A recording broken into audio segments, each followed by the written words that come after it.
Hello everyone, this is me from the Bharat Prep, and today we are discussing the syllabus of GKPSC that is meant for 10 plus 2 lecturer, and this is a particular section for chemistry. तो chemistry को आप अगर तैयार करना चाह रहे हैं GKPSC के लिए 10+2 लेक्चर की पोस्ट के लिए, तो आपको एटलीस्ट 36 डेज स्पेंड करने हैं।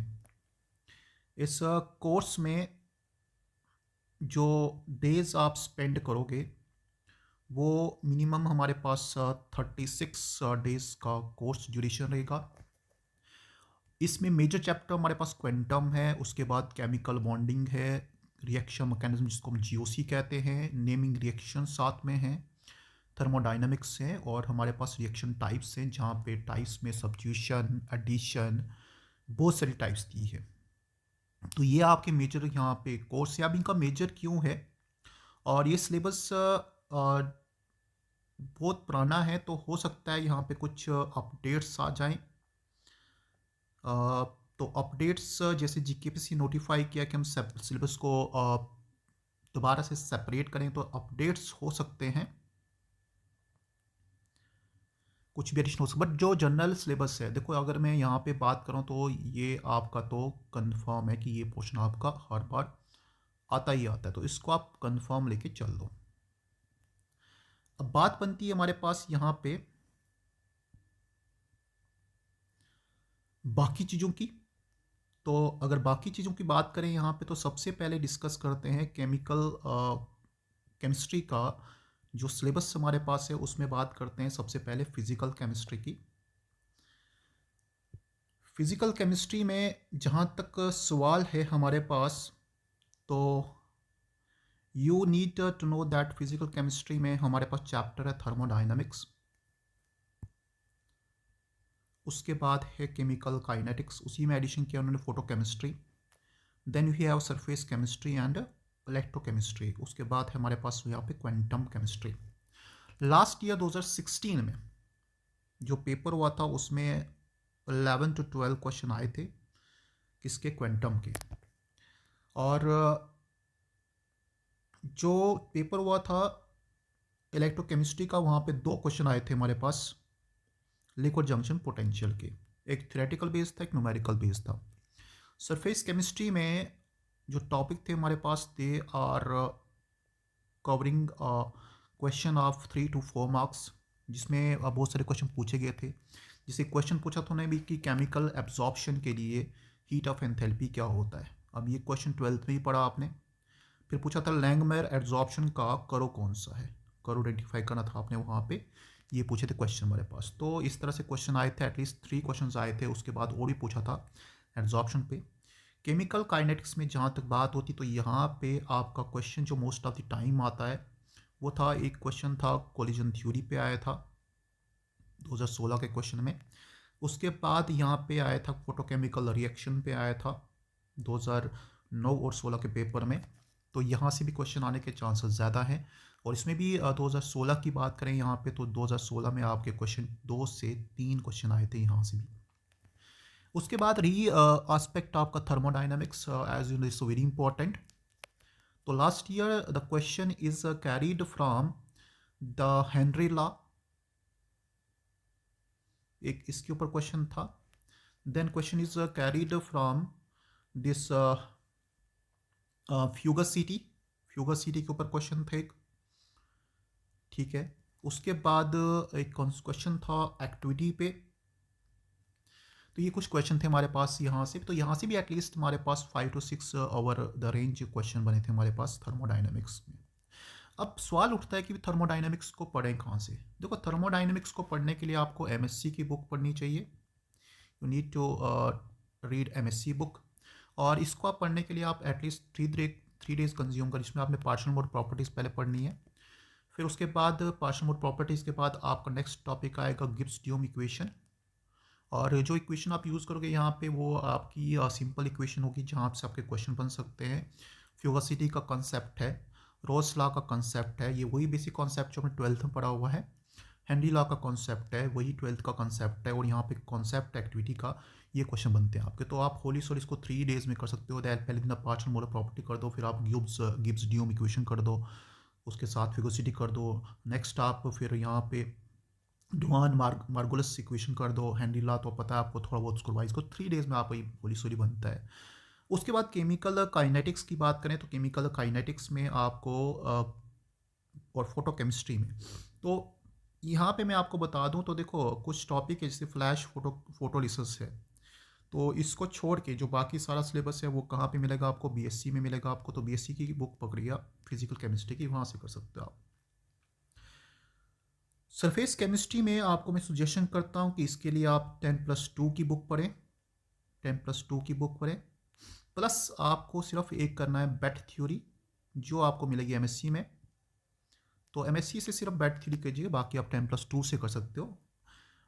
इलेक्ट्रोकेमिस्ट्री में जो टॉपिक है लिक्विड जंक्शन पोटेंशियल, इसको पढ़े अच्छे से, इसके फॉर्मूले, इसकी थ्योरी, और ये पढ़ सकते हो। तो इसमें कोई घबराने वाली बात नहीं। हाँ, जहाँ तक सवाल है क्वांटम का, तो क्वांटम में आप जैसे पहला ही पोर्शन है, ये वाला पोर्शन जो आपका है ना, पहला जो पैराग्राफ है, इसको आप यूज़ कर सकते हो बीएससी के। तो इसमें आप बीएससी की बुक यूज़ कर सकते हो। और जहाँ तक सवाल है आपका क्वांटम के पोस्टुलेट्स या उसके बाद जो थ्योरीज हैं, इसमें आप एमएससी की बुक यूज़ कर सकते हो। ठीक है, तो ये आपको होली सोली 6 डेज में कवर हो जाएगा आपको। और इनर्शियल में बता दूं, सरफेस केमिस्ट्री प्लस केमिस्ट्री को आप एक दिन में पूरा रिवाइज कर सकते हो। तो ये था आपका फिजिकल केमिस्ट्री का एनालिसिस कैसे करना है, और इसमें टोटल क्वेश्चन कितने बन रहे हैं। तो अप्रॉक्सीमेटली फिजिकल केमिस्ट्री में आपके लगभग 30 क्वेश्चन का एवरेज बन रहा है, यहाँ पे 30 क्वेश्चन का एवरेज बन रहा है। तो एवरेज 30 से लेके आप चलो कि भी 30 क्वेश्चन तो यहाँ पे आ सकते हैं। उसके बाद करते हैं, बाद नेक्स्ट आते हैं। सो नेक्स्ट वी कवर और इनऑर्गेनिक। तो इनऑर्गेनिक में आपके बेसिकली 2 ही चैप्टर आ रहे हैं, 3 चैप्टर आ रहे हैं। तो 3 चैप्टर में आपका इनऑर्गेनिक में एक केमिकल बॉन्डिंग है which you require 2 days, and basically for this chapter what you need is to go through the 10+2 concept। तो यहाँ पे मैं आपको बताऊंगा 10+2 concept यूज़ करो। देखो जियोलाइट्स और आर्थोसिलिकेट्स आपके पी ब्लॉक में मिल जाएंगे। आपको जियोलाइट्स के बारे में थोड़ा पढ़ना पड़ेगा आपको, बाकी तो आपको मिलेंगे यहाँ पे, कहाँ पे 12th की बुक। बोरेट्स आपको मिल जाएंगे, ठीक है। नाइट्रोजन फास्फोरस साइकिल कंपाउंड जो हैं, साइक्लिक कंपाउंड जो हैं, पॉलीहाइलाइट्स हैं, ये आपको मिल जाएंगे। ये भी आपको मिल जाते हैं। तो इसमें बीएससी की बुक्स मिल जाएंगे आपको। ऑर्गेनो मेटालिक कंपाउंड के लिए आपको एमएससी की बुक पढ़नी चाहिए, और अगर आपके पास बुक है अजय कुमारी तो उससे आप आराम से कर सकते हो। It will cover in 2 days। Most of the time इसमें आपने क्या पढ़ना है, इसमें आपने एक तो बैक बॉन्डिंग पढ़नी है यहाँ पे आपने, जो इम्पोर्टेंट है क्योंकि बॉन्डिंग का कॉन्सेप्ट इंपॉर्टेंट रहता है। उसके बाद आपने यहाँ पे पढ़ना है मोस्ट ऑफ द टाइम, जैसे क्वेश्चन आया था होमोजेनस कैटालिसिस पे आया था लास्ट टाइम क्वेश्चन, तो यहाँ से भी आपका एक होमोजेनस क्वेश्चन पे आया था। उसके बाद यहाँ पे क्वेश्चन आया था कॉम्प्लेक्सेस के ऊपर, जैसे ये हो गया साइक्लोपेंटाडाइनाइल पे क्वेश्चन आया था लास्ट टाइम भी। तो इसके आपने क्वेश्चन जो आएंगे इसके 2 से 3 आएंगे, तो ये भी आपको यहाँ पे रिमेंबर करना है। क्वेश्चन केमिस्ट्री में एक इंपॉर्टेंट आस्पेक्ट है, यहाँ पे क्वेश्चन आपके 3 to 4, और इसको प्लस भी लिख दो यहाँ पे क्योंकि बहुत सारे क्वेश्चन आए। बट अभी हाँ, लास्ट ईयर 3 to 4 क्वेश्चन आए। इसमें आपकी जॉन टेलर डिस्टॉर्शन हो गई, बहुत इंपॉर्टेंट है। उसके बाद how to calculate magnetic and colour properties of coordination compound, crystal field theory, MO treatment of octahedral complexes. ठीक है, तो ये भी आपको याद रखने सारे के सारे। तो ये था कोऑर्डिनेशन केमिस्ट्री का syllabus. So coordination chemistry you can cover in 2 days, और आप इसको आराम से 2 दिन में कर सकते हैं। जहाँ तक बात है हमारे पास अब स्पेक्ट्रोस्कोपी की, देखो स्पेक्ट्रोस्कोपी को आपको पढ़ना है तो मैं आपको सिंपल सुजेस्ट करता हूँ कि स्पेक्ट्रोस्कोपी को पढ़ने के लिए आप एक आराम से, ज़्यादा एमएससी लेवल मत जाओ, यहाँ पे एक बीएससी की बुक पढ़ो, और बीएससी में आपको सब कुछ मिल जाएगा। क्योंकि बीएससी में आप देखोगे तो बीएससी में हमने वाइब्रेशन स्पेक्ट्रोस्कोपी भी पढ़ी है, रोटेशनल भी पढ़ी है, इलेक्ट्रॉनिक भी पढ़ी है, हाँ एनएमआर भी हमने पढ़ा है, बेसिकली यहाँ पे एचएमआर है वो भी पढ़ा हुआ है। तो ये कर सकते हो। इसके सिंपल आपको यहाँ पे मैं बता दूँ तो आपको एक पता होना चाहिए कि स्पेक्ट्रा बनाने के लिए जो आपका यूज़ होता है यूवी को यूज़ करो, यूवी को यूज़ करो, एनएमआर को यूज़ करो। देखो यहाँ पे आईआर को यूज़ करो क्योंकि आईआर भी आपका है, वाइब्रेशन आपका आईआर में ही होगा, तो आप आराम से कर सकते हो इसमें। तो ये रहा भी आपका, ये 3 टेक्निक्स आपके आनी चाहिए। अगर आपके पास बुक बीएससी की बुक है वो पढ़ सकते हो, या फिर आप बुक पढ़ सकते हो यहाँ पे वाई आर शर्मा की। वाई आर शर्मा में कुछ प्लॉट्स दिए हुए हैं, स्पेक्ट्रा दिए हैं, तो वहाँ से भी आप कंसीडर कर सकते हो। बट ज़रूरी नहीं कि मैं आपको कहीं पे बुक स्पेसिफाई नहीं करूँ, कोई नाम नहीं बता रहा हूँ, बट एक होली सोली, और इसमें भी आपके 3 to 4 क्वेश्चन बन रहे हैं हर बार, तो ये भी आपको 2-3 दिन में इसको ख़त्म कर सकते हो। अब आता है last topic, that is called organic chemistry. इस एग्ज़ाम का सबसे बड़ा टॉपिक जो है सिलेबस है वो ऑर्गेनिक का ही है, और ये बेसिकली एग्ज़ाम में मुझे लगता है कि ऑर्गेनिक फोकस ही है। सबसे बड़ी बात है ऑर्गेनिक का यहाँ पे, तो जिन स्टूडेंट्स की ऑर्गेनिक वीक है उनके लिए सिंपल, आप एक बार ज़रूर इस टॉपिक को कवर कीजिएगा, दैट इज़ जीओसी। और जीओसी को इतना पढ़ो कि आपका ऑर्गेनिक क्लियर हो जाए। अब जीओसी को आपने बहुत अच्छे से पढ़ना है। अब आपने पढ़ा जीओसी में रिएक्शन इंटरमीडिएट आते हैं, जीओसी में एरोमेटिसिटी भी आती है, जीओसी में हमारे पास रिएक्शन मैकेनिज्म भी आता है, और जीओसी में सब कुछ आता है। स्टीरियो भी हमने जीओसी में पढ़ी होती है। बट उसके अलावा मैं आपको यहाँ पे बता दूँ कि ये रिएक्शन डिटरमिनेट करो आप, एक दिन में हो जाता है हमारे पास, और इसके क्वेश्चन हमारे पास बन रहे हैं कितने, so it consist of 1 to 2 question. Aromaticity में भी आपका एक दिन में कर सकते हो आप आराम से, और you can cover in cover 1-2 question यहाँ से भी आ सकते हैं। इलेक्ट्रोफिलिक सब्स्टिट्यूशन रिएक्शन में आपने ध्यान से करना है, यहाँ पे रिएक्शंस में कुछ नेमिंग भी हैं, जैसे हमारे पास विल्स-मायर हीक रिएक्शन है, उसके बाद रिमर टाइमन रिएक्शन है, पैचमैन रिएक्शन है, फ्राइज रीअरेंजमेंट है। तो इसमें से हमें हाफ, तो जैसे मान लो ये हमने 12th में पढ़ी होती, ये हमने 12th में पढ़ी होती, तो ये तो हो जाएंगी हमारे पास। फिर जैसे मोनोसब्स्टिट्यूटेड बेंजीन में क्या क्या होता है हमें पढ़ना पड़ेगा, वहाँ पे हेलोजनेशन, सल्फोनेशन, नाइट्रेशन, फ्रेडरक्राफ्ट रिएक्शन पढ़नी पड़ेगी, वो हमें करनी पड़ेगी। और सब्सटेंट्स एक ही नहीं, सब्सटेंट्स मोर देन 2 भी हो सकते हैं, तो वो हमें देखना कि कौन सा इफेक्ट होता है। आर्थोपैराडाक्टिन क्या है, तो वो भी देख सकते हैं बेंजीन के रिस्पेक्ट में। जहाँ तक बात होती है स्टीरियोकेमिस्ट्री को, तो you need to go through RS, इसके ऊपर क्वेश्चन आया हुआ है, और 2 क्वेश्चन आए हैं उसके बाद, और थोड़ा बहुत आप इसमें देख सकते हो। सिर्फ यही आपका इंपॉर्टेंट है इसमें जो दिया है उन्होंने, सैनमाइड रिएक्शन ये भी देख सकते हो आप, और कोल्ब रिएक्शन भी देख सकते हो। तो ये यहाँ पे टॉपिक है हमारे पास। और ये भी याद रखना, conformation analysis of the 6 member ring, fused ring जो है उनका भी देख सकते हो, मतलब तो ये भी आपके यहाँ से 2 to 3 क्वेश्चन बनेंगे, इसको आप 2 दिन में कवर कर सकते हो। नेक्स्ट आती बात हमारे पास एरोमेटिक सब्स्टिट्यूशन रिएक्शन की, तो इसको भी आप यहाँ पे डाइजोनियम सॉल्ट का जो मैकेनिज्म है उसके प्रोसीड कर सकते हो आप यहाँ पे, और डाइजोनियम सॉल्ट के जो रिएक्शंस हैं वो भी कर सकते हैं यहाँ पे। और इसमें भी आपके क्वेश्चन बनते हैं कितने, 2 to 3 बनते हैं। एडिशन रिएक्शन के लिए आपने सिंपलीफाई यहाँ पे बताना है कि एडिशन कहाँ कहाँ हो रही है, चाहे वो हेट्रोकार्बन एटम में हो रही है या फिर कार्बन कार्बन बॉन्ड्स में हो रही है। इसमें आपने जब एडिशन करोगे तो यहाँ पे कुछ एग्जाम्पल, जैसे हाइड्रोबोरेशन की एग्जाम्पल है, माइकल रिएक्शन के एग्जांपल है इसमें, और उसके बाद यहाँ पे बहुत सारी और रिएक्शंस आती हैं। एक इसमें और बता दूँ आपको मैं, एक ऑक्सीमर्क्यूरेशन की रिएक्शन है, ये भी इंपॉर्टेंट है, यहाँ पे लास्ट टाइम एग्जाम में आई, यहाँ पे ऑक्सीमर्क्यूरेशन की एग्जांपल आई है। तो इसमें अपने एडिशन रिएक्शन में 2 रूल जरूर पढ़ने हैं, एक पढ़ना मार्कोवनिक रूल उसकी एप्लीकेशन पार्ट, एक पढ़ना अपने एंटी मार्कोवनिक रूल उसकी एप्लीकेशन पार्ट, और ये भी आपका 1 डे में कवर हो जाता है।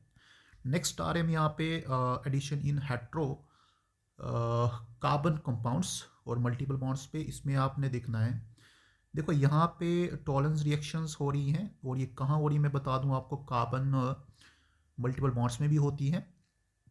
उसके बाद विटिक रिएक्शन, यहाँ पे प्रिंस रिएक्शन हमारे पास, यहाँ पे एल्डोल कंडेंसेशन हमारे पास है। ये कंसिडेशन ही कंडेंसेशन है। एल्डोल कंडेंसेशन में आपका E1CB मैकेनिज्म होता है, ये देखो यहाँ पे भी पढ़ना पड़ेगा आपको। बेंजोइन कंडेंसेशन हमारे पास है, उसके पर्कन है वगैरह वगैरह, तो ये भी आती है। तो ये भी आपको रिएक्शंस के तौर पे नेमी रिएक्शंस पे आ रही हैं, तो इसको भी आप 1 डे यूज़ कीजिएगा, और it consist of 2 to 3 questions. Next is elimination which is very important here. तो इसमें आपने एलिमिनेशन के लिए आपको याद रखने 2 रूल, एक रखना आपको बेजफ रूल याद रखना है, और दूसरा रखना हाफमैन रूल। देखो सिंपल बता दूं, जैसे मैंने आपको कहा कि भाई एडिशन में आप 2 रूल पढ़ोगे, एक मार्कोवनिक रूल, उसी का ऑपोजिट होता है क्या भाई, एंटी मार्कोवनिक रूल। वैसे यहाँ पे सेट्स ऑफ ऑपोजिट क्या होता है, हाफमैन रूल। तो ये आपको याद रखना कहाँ पे कौन सा यूज़ होता है। सबसे पहले आप मैकेनिज्म कीजिएगा E1 E2 E3 जो भी है हमारे पास, E1 E2 E1CB और E2CB। उसके बाद आप देखो यहाँ पे रूल्स कौन से हैं, कौन सा एल्कीन हमारे पास स्टेबल बनेगा, वो पायरोलिटिक एलिमिनेशन के एग्जांपल याद रखिएगा। उसके बाद cleavage of quaternary ammonium hydroxides का याद रखो, कन्वर्जन ऑफ विसनल को याद रखो। तो ये आपके बनता है और ये बहुत अच्छा टॉपिक है, it is very very easy. Next we come, उसके बाद आते हैं हमारे पास रिएक्शन मैकेनिज्म पे। जहाँ तक बात होती है रिएक्शन मैकेनिज्म की, it will be covered in just 2 days, और ये आपका जीओसी में ही पार्ट प्ले होगा, आपका जीओसी में ही हो सकता है ऐड। तो इसमें आपने क्या करना है, यहाँ पे न्यूक्लियोफिलिक सब्स्टिट्यूशन मतलब आपकी एसएन रिएक्शंस पढ़नी है, उनकी सब टाइप्स। उनमें हमारे पास SN1 कवर करो, SN2 कवर करो, SNI कवर करो।